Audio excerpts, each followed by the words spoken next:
Assalamualaikum warahmatullahi wabarakatuh. Apa kabar semuanya? Balik lagi bareng gua Kowi. Dan pada video kali ini kita akan membahas tentang seorang pria yang viral pada tahun 2001 karena dia mencuri mobil dengan cara menggetok korbannya dengan martil sampai tewas.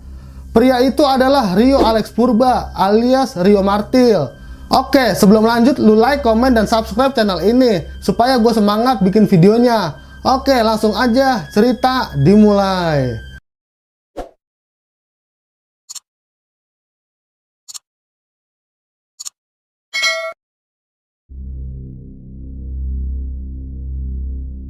Rio Alex Bulo, pria kelahiran Sleman 2 Mei 1978. Lelaki bertubuh kecil ini dikenal dengan pendiam dan tertutup.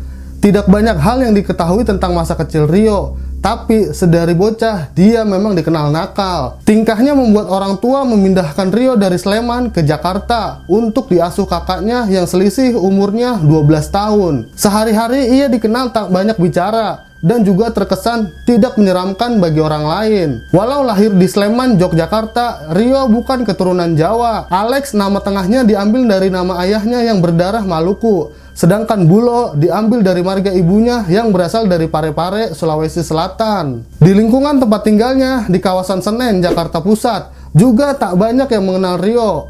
Pada usia 12 tahun, Rio diusir dari rumah akibat konflik dengan orang tuanya. Kabarnya, Rio tidak mau mengikuti agama orang tuanya, sehingga ayahnya marah dan tidak mengakuinya sebagai anak. Dia lalu hidup bersama ibu angkat, Ibu Ina, yang berjualan sayur di Pasar Senen. Kawasan Pasar Senen di Jakarta dikenal sebagai daerah yang rawan.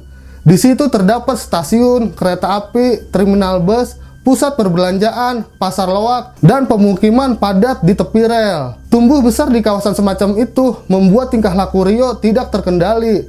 Terlebih setelah ayahnya tidak mau lagi mengakuinya, karena Rio menolak pindah agama mengikuti sang ayah. Rio kemudian banyak bergaul dengan preman Senen. Dari sini dia mulai kerap bolos sekolah, kemudian mengenal kekerasan dan kejahatan. Kabarnya Rio tetap bersekolah, malah pernah berkuliah di sebuah akademi bahasa asing. Tapi dia akhirnya bekerja sebagai pedagang, sopir taksi, dan berlanjut ke sebuah percetakan. Tempat bekerjanya yang terakhir itu rupanya merupakan tempat pembuatan surat-surat kendaraan palsu, seperti STNK palsu dan BPKB palsu. Suatu hari polisi menggerebek tempat itu dan membuatnya menganggur. Dari pekerjaannya di percetakan, Rio berkenalan dengan jaringan pemalsu surat kendaraan. Lalu beberapa waktu kemudian meningkat menjadi komplotan pencuri mobil. Akhirnya dia terjun sebagai pencuri dan berhasil menggasak sejumlah mobil di berbagai tempat di Jakarta. Rio dikenal sebagai pencuri yang ulung. Dalam sehari dia pernah mencuri 2 mobil sekaligus. Rio sempat tersandung masalah ketika bos penadah mobil curiannya melaporkan dirinya ke polisi lantaran melarikan mobil setorannya. Akibatnya dia mendekam setahun di LP Cipinang. Pas keluar dari LP Cipinang, pekerjaan lamanya sebagai pencuri terpaksa dilanjutkan karena dia terlanjur menerima uang muka dari aksi pencuriannya itu. Selain itu, bisnis surat palsu kendaraan tetap berjalan hingga membuatnya harus berurusan dengan polisi sekali lagi. Layaknya kehidupan para kriminal, Rio juga akrab dengan dunia malam dan narkoba. Uang hasil kejahatannya juga banyak yang habis untuk sekedar berfoya-foya. Tapi gaya hidup itu mulai berubah. Perlahan-lahan dia memutuskan untuk berkeluarga. Rio bertemu Tuti Alawiyah tahun 94 yang langsung dinikahinya. Kepada keluarga istrinya, dia hanya bercerita jika dirinya sudah merantau sejak usia 8 tahun. Dititipkan ke kakak sulungnya di Jakarta. Pernah pula ikut kakaknya yang lain di Medan. Kepada keluarganya, dia hanya bercerita kalau sudah dibuang orang tuanya yang kini tidak diketahui keberadaannya. Di mata mertuanya, Rio terlihat sangat sopan. Antara lain selalu mencium tangan saat hendak pergi keluar rumah. Rio juga begitu sayang terhadap ketiga anaknya, 2 perempuan dan 1 laki-laki. Tuti mengaku suaminya tidak pernah bercerita tentang pekerjaan yang sebenarnya, hanya bilang jika dia berdagang pakaian. Meski tidak hidup mewah, Rio selalu berusaha mencukupi kebutuhan mereka. Namun, di luar rumah, sikap Rio berbeda.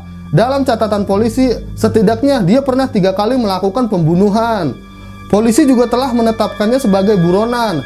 Tapi keberadaannya selalu tidak diketahui karena selalu berpindah-pindah kota. Rio selalu bergerak untuk menghindar dari kecurigaan polisi setempat dengan modus kejahatan yang sama, yaitu awalnya menjadi seperti tamu hotel yang bermaksud menyewa kendaraan, tapi kemudian mobilnya dibawa kabur. Dan waktu itu dia tidak lagi beroperasi di Jakarta karena namanya sudah dikenal sebagai penjahat kambuhan. Rio juga mengganti modus operasi. Dia membekali diri dengan martil untuk menghabisi korbannya jika diperlukan. Awalnya 1 martil saja, kemudian jadi 2 untuk mempersigap aksinya. Sasaran utama kejahatan Rio adalah pengusaha rental mobil. Antara tahun 97 sampai 2001, Rio diketahui membunuh setidaknya 4 orang. 3 korban tewas digetok martil dalam 2 peristiwa berlainan di Bandung, Semarang, dan seorang korban di Yogyakarta. Walau dalam kondisi apapun, dia dapat menyelamatkan diri. Takut perbuatannya terbongkar, Rio lalu beralih ke Purwokerto. Pada 12 Januari 2001, Rio menghabisi JJ Suraji di kamar salah satu hotel di Purwokerto. Dia mengincar mobil Timor milik pengusaha rental sekaligus pengacara ini. Awalnya di kamar hotel, Rio sedang berbincang-bincang santai dengan JJ. Rio yang mengaku pengusaha asal Jakarta berbicara panjang lebar tentang minatnya menanamkan modal bisnis perumahan di Baturaden. Menurut Rio, prospeknya cerah. Di hadapannya, JJ Suraji mendengar saja sambil sesekali mengamati gambar contoh-contoh rumah yang berserakan di meja. Sebenarnya, JJ tidak terlalu berminat. Kedatangannya semata untuk menyopiri mobilnya yang disewa Rio untuk berkeliling. Selain menjadi pengacara, lelaki 40 tahun itu juga menjalankan bisnis rental mobil. Hari itu, dia bahkan sempat menemani Rio berkeliling untuk menunjukkan lokasi-lokasi di sekitar Baturaden. Di kamar itulah pembicaraan lalu dilanjutkan. Obrolan sebenarnya juga tidak terlalu serius, karena suara dari televisi yang menyala cukup keras. JJ meladeni pembicaraan untuk menyenangkan hati kliennya saja. Matanya sesekali melirik ke arah televisi sambil menyimak Rio yang berjalan mondar-mandir di kamar. Tiba-tiba saja, buk! JJ merasakan sebuah pukulan benda keras yang menghantam kepalanya sampai darah mengucur dan membuat ia tak sadarkan diri. Pukulan itu dilakukan berkali-kali oleh Rio menggunakan 2 martil, 1 di tangan kiri dan 1-nya di tangan kanan. Dalam beberapa pukulan saja, kepala JJ sudah remuk, darah dan isi kepala berhamburan. Percikannya mengenai kursi, meja, kasur, bahkan sampai ke dinding. Tubuh ayah 3 anak yang sudah berusia belasan tahun itu akhirnya tergolek bersimbah darah di kursi. Melihat itu, Rio langsung membuang martilnya di lantai. Dia mengambil selimut dan spray kasur untuk mengelap tangannya yang belepotan darah. Lalu, kain merah basah itu digunakan untuk menutupi tubuh korbannya. Merasa kurang bersih, Rio menuju kamar mandi dan cuci tangan di wastafel. Tapi, tok tok tok, Pak JJ. Terdengar pelayan hotel memanggil-manggil suara yang sempat membuat Rio terkejut. Dijawab Rio sambil membersihkan tangannya. Sebentar, saya masih ngobrol-ngobrol. Mendengarnya, pelayan segera meninggalkan kamar dan berjalan ke arah depan hotel. Merasa situasi sudah aman, Rio bergegas. Dia mengemasi barang-barangnya yang sebenarnya tidak terlalu banyak. Lalu mencari kunci mobil di saku celana JJ. Sebelum keluar kamar, dia sempat melihat jam tangan milik korban. Dilepasnya dan ditaruhnya dalam saku celananya. Di luar kamar, Rio mencoba bersikap tenang dan langsung melangkah menuju ke depan hotel. Tapi rupanya beberapa langkah menjelang lobi, seorang pelayan yang mengenalinya langsung menyapa. Mana Pak JJ, Pak? Oh, dia di kolam renang. Jawab Rio sekenanya. Seolah tanpa mau berpanjang lebar, dia terus melangkah ke depan hotel, arah parkir mobil. Jawaban itu mengagetkan pelayan. Masalahnya, hotel tempatnya bekerja tidak ada kolam renang. Apalagi Rio terlihat agak terburu-buru menuju mobil milik Pak JJ. Pelayan itu juga merasa janggal karena tidak biasanya mobil JJ dilepas begitu saja kepada penyewanya. Pak, tunggu Pak. Pelayan itu berteriak agak keras untuk menghentikan langkah Rio sambil berusaha menarik perhatian sekitarnya. Dia langsung menyusul Rio ke parkiran. Teriakan itu rupanya membuat Rio panik. Dia berusaha memasuki mobil, tapi para petugas keamanan hotel yang sudah curiga sudah lebih sigap dan memburunya. Rio terpancing melawan mereka dengan kekerasan. Dia mengamuk membabi buta menyerang petugas satpam. Muncul kegaduhan di tempat parkir yang segera menarik banyak orang di sekitar hotel untuk melihat. Melihat ada seseorang yang berkelahi dengan satpam, lebih banyak orang yang akhirnya berdatangan dan membantu. Dalam waktu singkat, Rio berhasil diringkus. Semula, orang-orang mengira yang dibekuk adalah maling, sehingga Rio langsung dikeroyok tanpa ampun.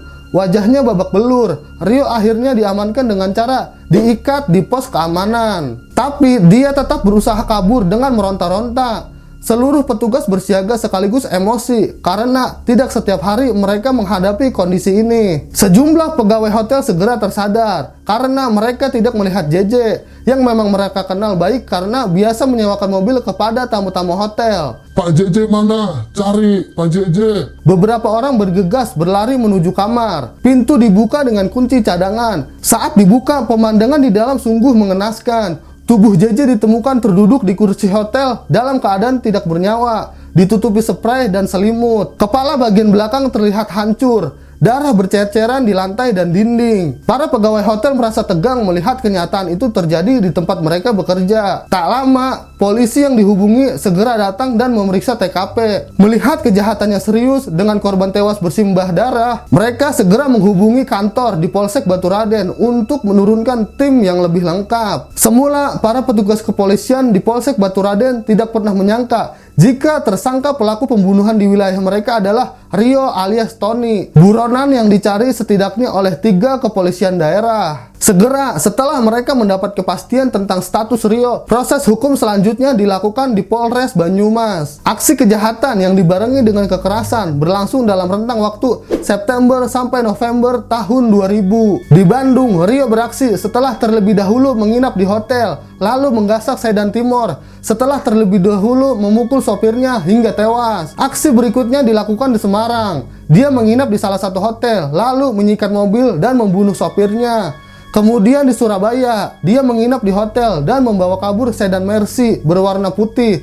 Lagi-lagi sopirnya ditemukan tewas. Pernah juga Rio beraksi di Yogyakarta dengan menginap di salah satu hotel. Tapi aksi pembunuhannya gagal gara-gara saat hendak memukul, gagang martilnya terlepas. Sopirnya hanya terluka lalu kabur sambil kesakitan. Konon peristiwa itulah yang membuat Rio selalu membawa 2 martil, 1 buat cadangan sekaligus alat keduanya. Dalam aksi kejamnya, Rio selalu mukul kepala korban, tepatnya di bagian belakang sebagai sasaran paling mematikan. Umumnya korban tewas akibat trauma benda keras. Belakangan media massa menjulukinya sebagai Rio Martil atau Martil Maut.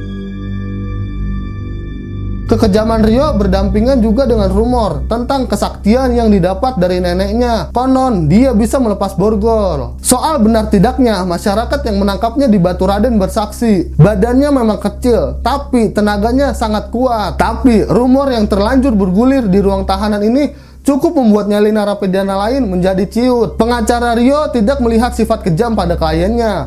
Dia hanya melihat Rio tidak banyak bicara, tapi sangat temperamen. Dia juga mengaku jarang berhubungan dengan kliennya itu, terutama setelah Rio dipindahkan ke Pulau Nusa Kambangan. Pernah suatu kali pengacaranya bermaksud menemui Rio di Nusa Kambangan. Perjalanannya cukup berat, harus mengurus perizinan, naik kapal dan menempuh perjalanan ke lapas. Tapi Rio malah tidak mau dijenguk. Kata petugas, Rio marah-marah karena petugas dianggap mengganggu tidur siangnya. Dari situ pengacara menyimpulkan dia tidak boleh tersinggung.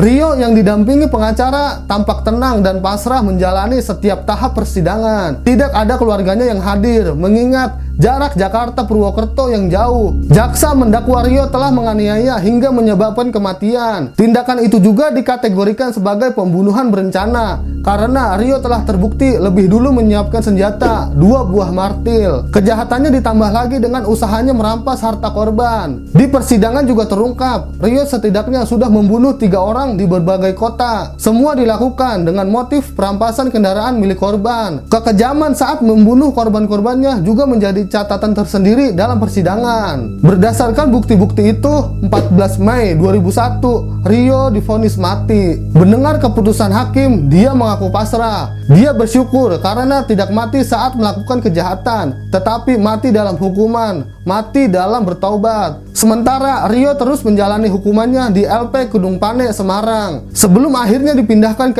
LP Permisan di Pulau Nusa Kambangan. LP yang terletak di sebuah selatan Cilacap ini terkenal sebagai tempat narapidana yang menjalani hukuman berat atau hukuman mati. Di LP Permisan, Rio bertingkah laku baik. Meski di kalangan napi, namanya sudah terkenal sebagai pembunuh yang kejam. Selain para pembunuh, perampok dengan kekerasan, serta koruptor, di LP itu juga ditempatkan terpidana mati lainnya. Kelakuan Rio semakin bertambah baik, terutama setelah mendapat teman satu sel, Iwan Zulkarnain. Kabarnya, Rio mudah akrab dengan Iwan, teman satu lapas, lantaran merasa sama-sama berasal dari Sulawesi. Walau latar belakang kejahatan mereka jauh berbeda, Iwan yang menuntun Rio belajar membaca Al-Quran. Hidup di penjara memang membuat Rio banyak beribadah. Kitab suci Al-Quran yang dimilikinya beberapa buah. Selain itu, ada pula buku keagamaan lain. Kabarnya, dia tidak pernah lupa menjalankan sholat wajib, termasuk sholat malam. Namun, ketenangan itu tak berlangsung lama. LP gempar setelah pada 2 Mei 2005, Iwan ditemukan tewas di kamar mandi sel. Kondisinya sungguh mengenaskan. Tulang tengkorak retak dan kulit kepala sobek. Di dinding dekat tempatnya jatuh bersimbah darah ada noda-noda percikan darah. Tampak Iwan mati dibunuh seseorang dengan cara dibenturkan ke dinding. Tudingan langsung mengarah kepada Rio karena saat itu sel hanya dihuni 3 orang. Awalnya Rio berkelit. Polisi sampai harus merencanakan tes mendalam terhadap noda-noda darah di sarung milik Rio. Tapi dengan sejumlah pendekatan, akhirnya dia mengaku telah membunuh Iwan lantaran kesal. Pada malam kejadian, sekitar pukul setengah 10 malam, Rio memanggil Iwan untuk mengajarinya mengaji. Tapi acara itu harus terganggu karena hujan, membuat atap bocor dan airnya menggenangi lantai. Iwan lalu mengepel lantai, sementara Rio hanya duduk-duduk saja di dipan. Saat itulah Iwan sempat mengucapkan kata-kata yang sangat menyinggung perasaan Rio. Kata Iwan, Rio boleh saja ditakuti di luar, tapi dalam LP lu tidak punya jaluk. merasa tersinggung, Rio langsung menyerang Iwan, dibekap dengan sarung. Mulutnya disumpal kain, kepalanya dibenturkan ke dinding berkali-kali. Suasana sel sempat gaduh, tapi petugas saat itu mengaku tidak mendengarnya lantaran hujan turun sangat deras. Setelah kegaduhan di sel semakin menjadi, petugas langsung berkoordinasi dan segera menyerbu masuk ke dalam sel. Di sana, Iwan sudah ditemukan tergeletak bersimbah darah. Setelah malam itu, Rio dipindahkan ke sel khusus untuk diisolasi dan memperlancar pemeriksaan. Iwan adalah korban Rio yang kelima. Dan tragisnya, Rio melakukan pembunuhan itu tepat pada hari ulang tahunnya yang ke-27. Peristiwa pembunuhan di LP Permisan segera menjadi berita panas di media massa. Masyarakat kembali teringat akan Rio si martir maut yang beraksi kembali. Tapi kini dengan tangan kosong. Sifat tertutupnya mulai muncul. Dia tak mau ditemui oleh siapapun, termasuk pengacaranya. Pengacaranya mengatakan ada 3 permintaan Rio. Pertama, bertemu keluarganya. Kedua, dia meminta maaf kepada seluruh keluarga korban.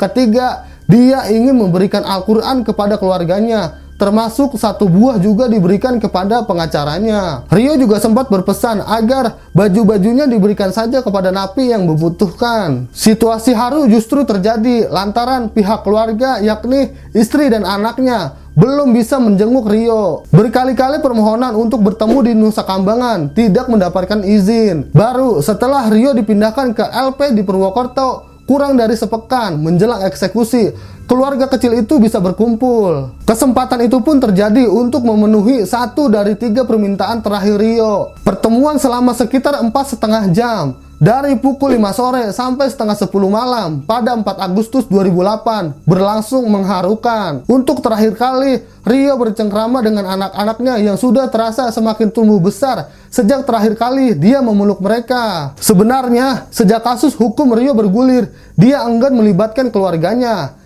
Kepada pengacaranya, dia selalu berpesan untuk tidak membawa-bawa mereka. Malah, dia sebenarnya minta agar eksekusi dirahasiakan saja dari keluarganya. Biar ini semua saya tanggung sendiri, kata Rio. Seusai pertemuan terakhir dengan suaminya, Tuti yang terlihat tak henti-henti menangis tidak bisa memberi komentar apapun kepada wartawan. Sementara itu, di dalam LP menjelang hari-hari terakhirnya, Rio memilih untuk menyendiri. Dan kematian akhirnya menjemput si martir maut 8 Agustus 2008 pukul 12:30 malam.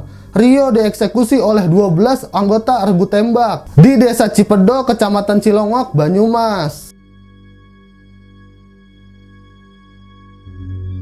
Gimana guys ceritanya? Tapi bener sih kata almarhum Rio, kalau dia bersyukur karena mati dalam tahap pertobatan, bukan dalam sedang pencurian. Oke, sampai sini dulu video kali ini. Kalau lu suka video ini, jangan lupa like, komen, dan subscribe. Oke, sampai bertemu di video-video selanjutnya.